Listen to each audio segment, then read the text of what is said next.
Ó, rapaziada, tem muita coisa pra gente abordar. O Majestoso terminou, vitória 3-2, super importante. Cara, eu ainda fico vendo alguns vídeos e eu me impressiono como o meio-campo do Corinthians ele passou por cima dos jogadores do São Paulo. E como aquilo que a gente imaginava vai acontecendo na prática, né? Como o Fernando Diniz conseguiu potencializar alguns valores e eu tô realmente incrédulo com o que tá jogando o Rodrigo Garro, o Breno Bidon, o André Carrilho no último jogo. Jogadores técnicos, jogadores de bola no pé, e eu não consigo me conformar de como o Rodrigo Garro era escanteado no Corinthians de uns tempos pra cá. Ele tá jogando todos os jogos, ele tá dando assistência a todos os jogos. Tem uma coisa que eu não me atentei, né? Eu falei da assistência que ele deu pro Breno Bidon e esqueci que o gol do Ranieri também foi uma assistência do Garro, né? Porque é uma cobrança de escanteio e ele bate todos os escanteios. Então ele deu 2 assistências no jogo. É um negócio inacreditável o que o Garro tá, assim, fazendo o time jogar, produzindo, voltando àqueles velhos momentos do Garro, porque, cara, a qualidade sempre esteve ali. Então, às vezes, a gente fala muito sobre isso, né? E muita gente minimiza, infelizmente, de que a questão mental ela é muito determinante no futebol. Por mais que muita gente goste de abordar o tema no sentido de que eles ganham milhões e que eles têm que comer grama e tem que jogar todos os jogos e nunca pode estar triste. Não é assim que funciona o nosso corpo humano, né?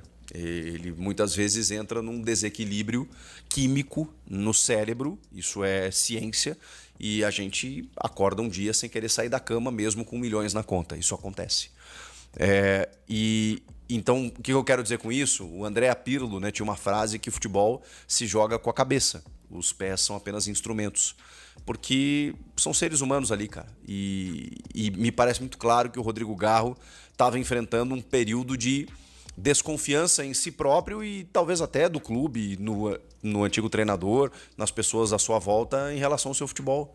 Bastou um cara chegar e tudo mudar. Eu ainda me impressiono como o futebol do Rodrigo Garro, não é que ele ressurgiu, ele simplesmente, cara, num passe de mágica, voltou a ser o principal jogador do time. Inacreditável.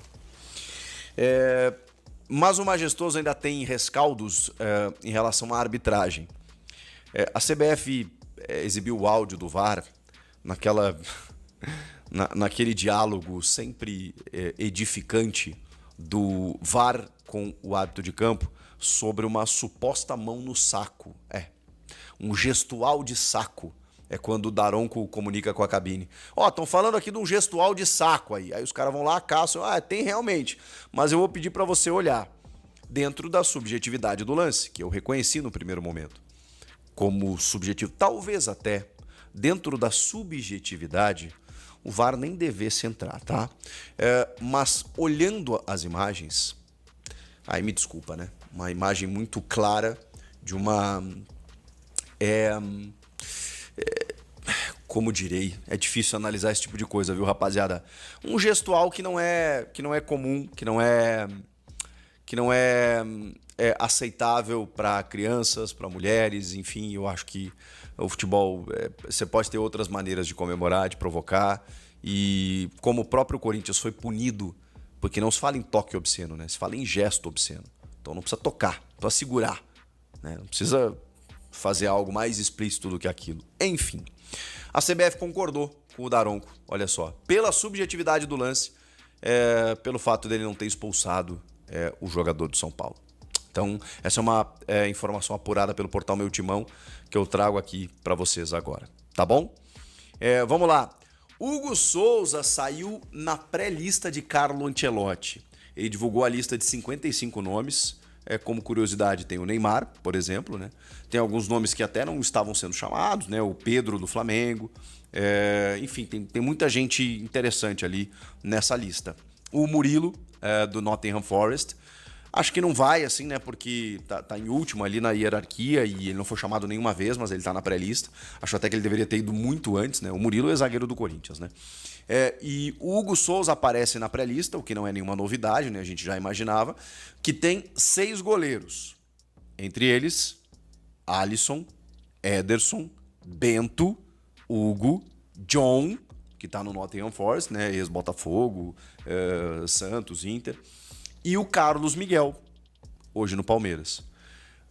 Eu não sei se é na ordem isso, né? Mas o Hugo aparece em quarto ali, né? Depois dos três, Alisson, Ederson e Bento, que eu acho realmente que estão dentro de uma hierarquia na frente do Hugo.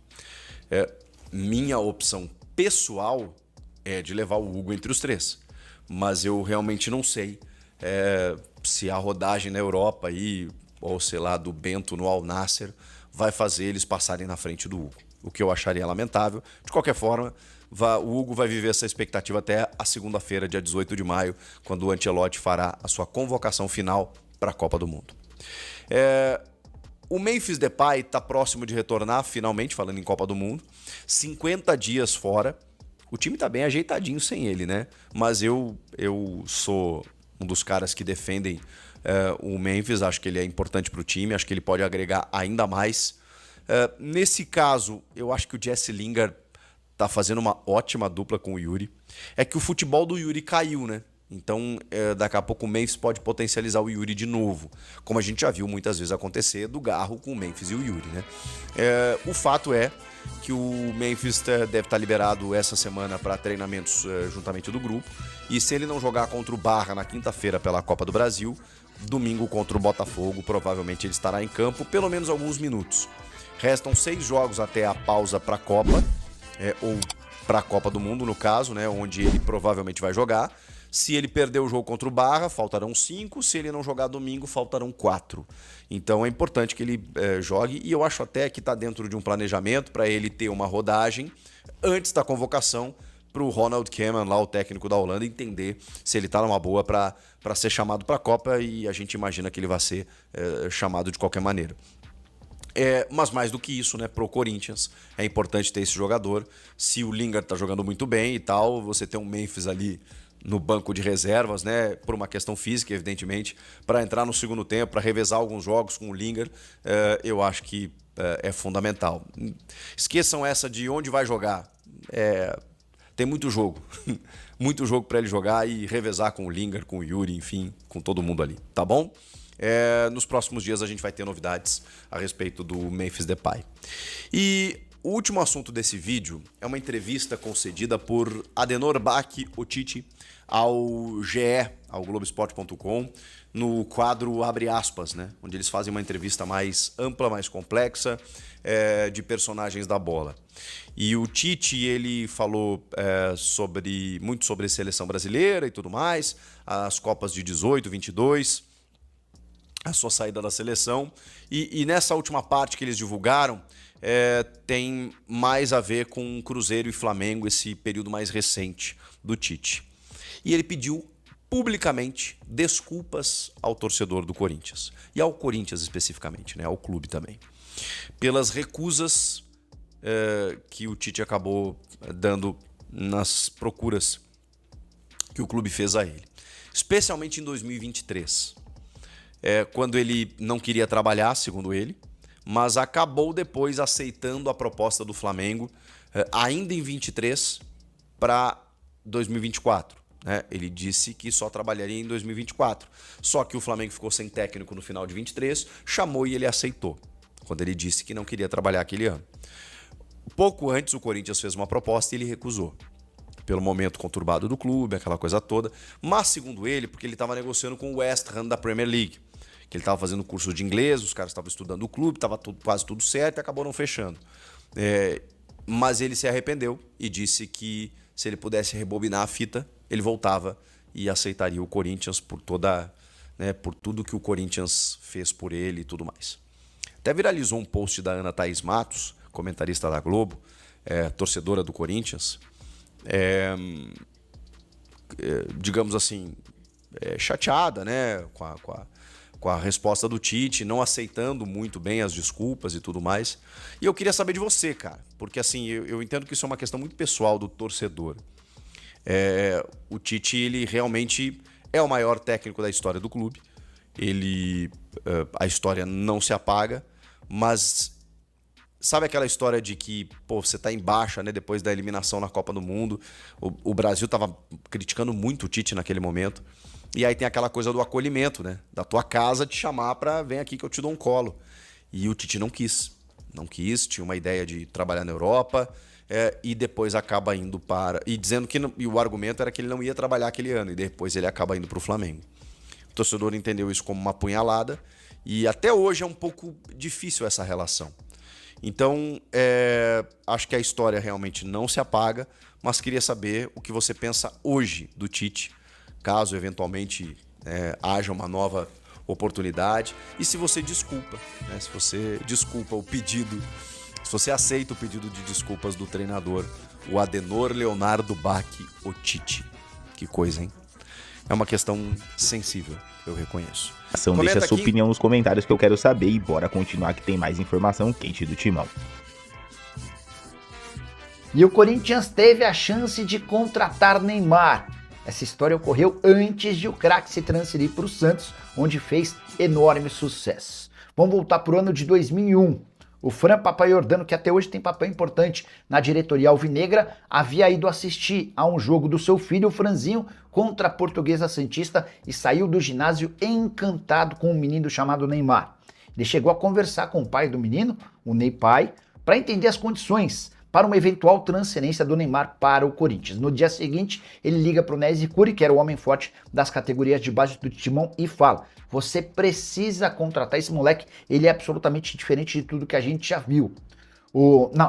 Antes desse contato com o Nézio Cury, o Fran entrou em contato com o pai do Neymar para entender as condições, e ele repassou ao Nézio que haveria necessidade de empregar os pais do Neymar em São Paulo para que o menino pudesse se transferir para a base do Corinthians. Pois bem, o Nézio rejeitou a possibilidade, entendendo que não havia dinheiro para tal investimento.